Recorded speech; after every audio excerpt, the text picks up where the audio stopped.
The Live Smart Waste project made a number of recommendations, and you'll hear about that tomorrow. But one of them was about putting in place a mandatory electronic approach to data collection analysis that was fit for the 21st century.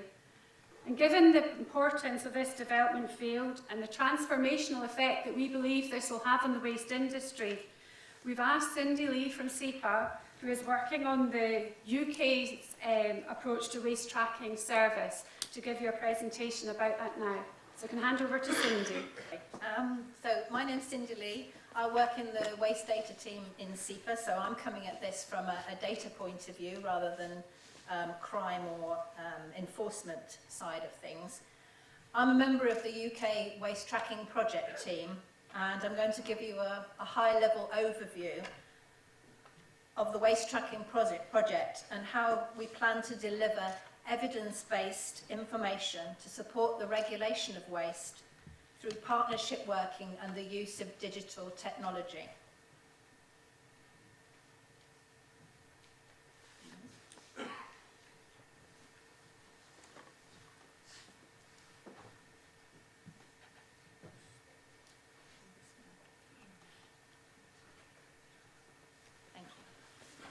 So first I'm just going to give you a bit of background about waste management in the UK. So the UK generates around 200 million tonnes of waste per year, and this includes 2.5 million movements of hazardous waste. 5.5 million businesses are recording waste transfers under the duty of care, and 420 local authorities are reporting on 32 million tonnes of waste. At the moment, this is where we are on the left, and on the right is where we want to be. Obviously quite a challenge. So at the moment, our current system is almost entirely paper-based, making it really difficult to track waste from one place to another. So, to address this problem, the 4 UK governments and the 4 environment agencies in the UK, that's in England, Wales, Scotland and Northern Ireland, are working together on the waste tracking project for an electronic waste tracking service. So that's Defra and the Environment Agency in England, the Welsh Government and Natural Resources Wales in Wales, DAERA, the Northern Ireland Government and the Northern Ireland Environment Agency, and in Scotland, the Scottish Government and SEPA are the project partners. The project's currently funded by the UK Government's GovTech Catalyst, which funds technology companies to solve public sector problems using innovative digital solutions, and we certainly need one of those. We've completed a discovery and the proof of concept phase, and now 2 companies, Anthesis and Topolytics, have been funded to each develop a prototype waste tracking service. We've also been collaborating with the Live Smart Waste project as well over the last year or 2. This waste tracking will help to deliver the recommendation that came out of Action B5, the waste flow audit work, as well as we also use the secure Live Smart Waste Hub to store all our project documents as well.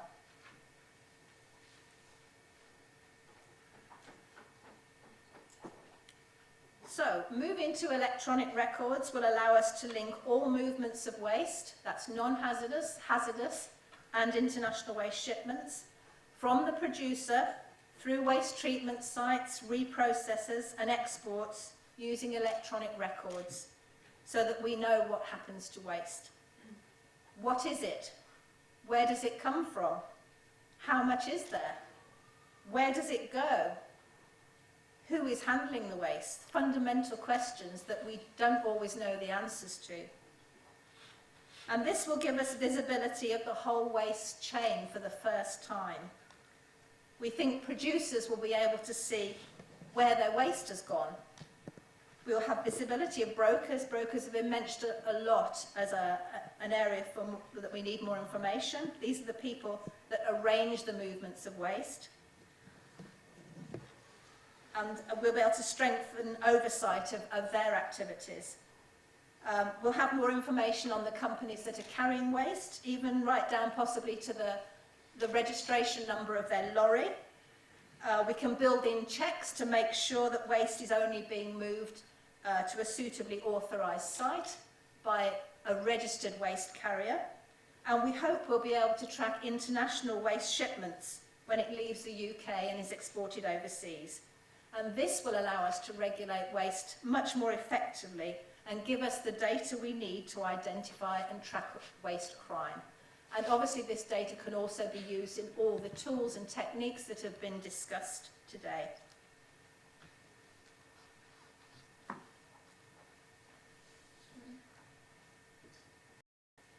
So just having a look in a little bit more detail at how it could work. Here's an image showing a typical movement of waste from the producer through the waste carrier to the receiving site. In the waste tracking service, we will collect information on every movement of waste at the transactional level as individual records. We want to do this in real time or as close to real time as possible. At the moment, we have these movements of waste between the producer and the carrier, between 1 and 2. We currently have a paper document mostly, and between 2 and 3, between the carrier and the receiving site, we have another paper document. But those paper documents are not sent to the environment agencies. They're held by the companies who are involved in the waste transfer in a filing system in their offices. So we have no access to this information at all. So in the future, we envisage we'll have one record that captures the whole 3 movements. So we'll be able to see the whole movement of waste from the producer to the receiving site.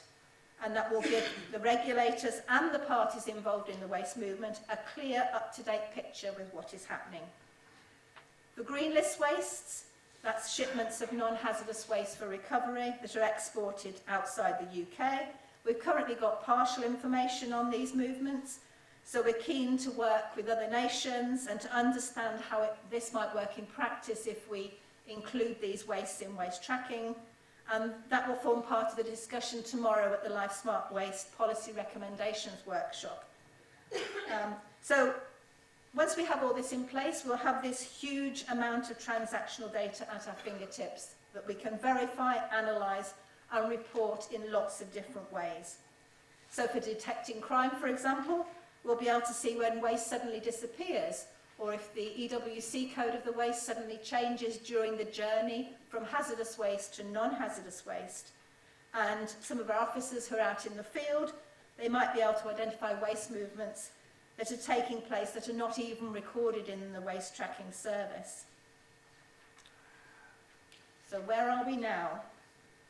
So we'll be working closely with the 2 companies over the next 12 months to develop the 2 different prototype waste tracking services. After that, we're likely to procure one of the solutions, develop it further and then implement it, but we've currently got no timescales at all for that. During this time, we're going to be working really closely with businesses and regulators to make sure it works for everyone. And one of the ways we're doing this is by setting up a user panel made up of people from across the waste chain, so producers, carriers, the receiving sites, the regulators, from the agencies, and they will help us with research and usability testing of the software as it's developed. And the 4 governments in the UK, they'll be looking at changes to legislation to make electronic waste tracking hopefully mandatory and to support all the things we want to do. We're keen to work to learn from others who have or are in the process of implementing electronic waste tracking. So please make contact if you've got any experiences to share in that respect. We're really excited about the project and how it's going to revolutionise the way we regulate waste in the future. So if you want to find out more, you can come along to workshop 2 tomorrow. Well, we'll be looking at the waste tracking in more detail and considering how it might work in other countries as well. You can also read more information on our webpage, the link's there, or you can email us at wastetracking@SEPA. Thank you very much for listening, and don't hesitate to catch me later if you've got any questions. Thank you.